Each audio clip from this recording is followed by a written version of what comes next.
Assalamualaikum warahmatullahi wabarakatuh. Saya Vinka Selina Marani dengan nomor absen 23 dari kelas Tadris Biologi 1B.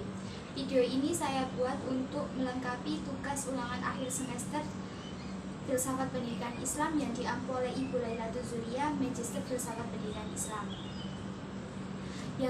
Yang saya dapat setelah belajar Filsafat Pendidikan Islam selama 1 semester ini adalah yang sangat mengesankan dan berguna, sampai hal-hal yang sederhana dan pertanyaan yang selama ini menghantui rasa keingintahuan saya, seperti apa itu artinya keadilan, apa artinya kebenaran, apa artinya kebebasan, untuk apa manusia diciptakan, emang apa Tuhan itu ada, apakah Tuhan itu ada, dan bagaimana isi dunia ini diciptakan.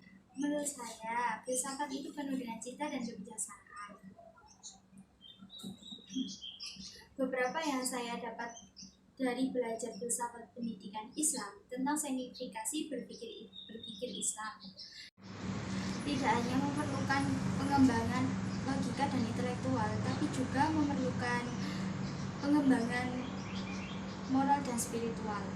Berpikir secara logis tanpa menghiraukan pertimbangan moral tertentu merupakan hasil dari spiritualisasi seseorang. Kemudian, saat mempelajari filsafat pendidikan Islam, saya menjadi tahu gimana caranya menilai dan menempatkan sesuatu dengan tepat, terutama dalam menanggapi sesuatu yang datang dari barat. Seperti generasi yang menjadi pemikir muslim, hendaknya tidak mudah tersyukur dalam pemikiran barat, karena sejatinya filsafat pendidikan Islam adalah menginvestasi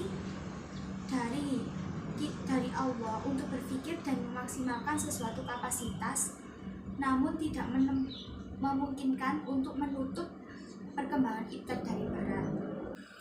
Selanjutnya, definisi pola daya pikir maupun kreativitas peserta didik. Mengarahkan peserta didik ke jalan yang benar, yang dimana sebelumnya peserta didik itu semisalkan berada pada perlakuan yang menyimpang. Nah, guru bertugas untuk meluruskan dan membawa kembali ke arah jalan yang sesuai dengan norma-norma dan aturan-aturan yang ditetapkan. Itu tadi makna guru maupun pendidik secara tingkat dalam kajian umumnya. Kalau makna guru maupun pendidik secara aspektif dalam filsafat pendidikan Islam itu seperti apa ya?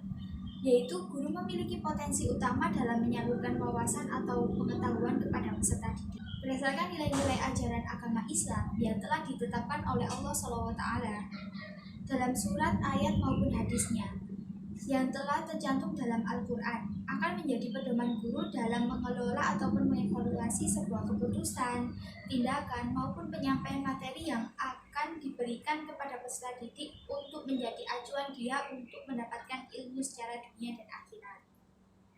Selanjutnya, pemikiran filosofis pendidikan Islam mengenai hakikat dalam perspektif filsafat pendidikan Islam. Saya mengambil dari salah satu filosofi daripada pemikiran ini, yaitu salah seorang Ibnu Khaldun.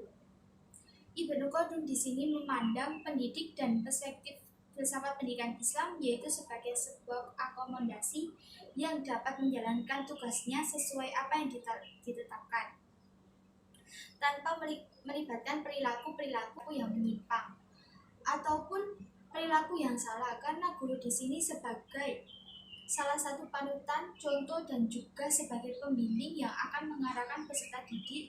Untuk daripada itu, guru harus bisa bersikap profesionalisme, lalu juga harus bisa meningkatkan mutu kualitas daya pikir agar nanti bisa mengembangkan eksistensi yang ada pada jiwa peserta didik secara nilai-nilai ajaran agama umat Islam. Mungkin ini saja yang bisa saya sampaikan dan saya jelaskan dari poin awal hingga akhir. Kepada Allah SWT saya memohon ampun, kepada ibu dosen pengampu saya memohon maaf apabila terdapat beberapa kosakata ataupun terdapat beberapa poin yang tidak detail saya sampaikan. Saya sudahi penjelasan daripada tema hari ini. Masya Allah, tabarakallah, untuk kita semua semoga bermanfaat dan bisa kita terapkan dalam kehidupan sehari-hari. sehingga tidak hanya menjadi asumsi dalam teori saja, namun perasaannya sangat sulit untuk diterapkan. Wassalamualaikum warahmatullahi wabarakatuh.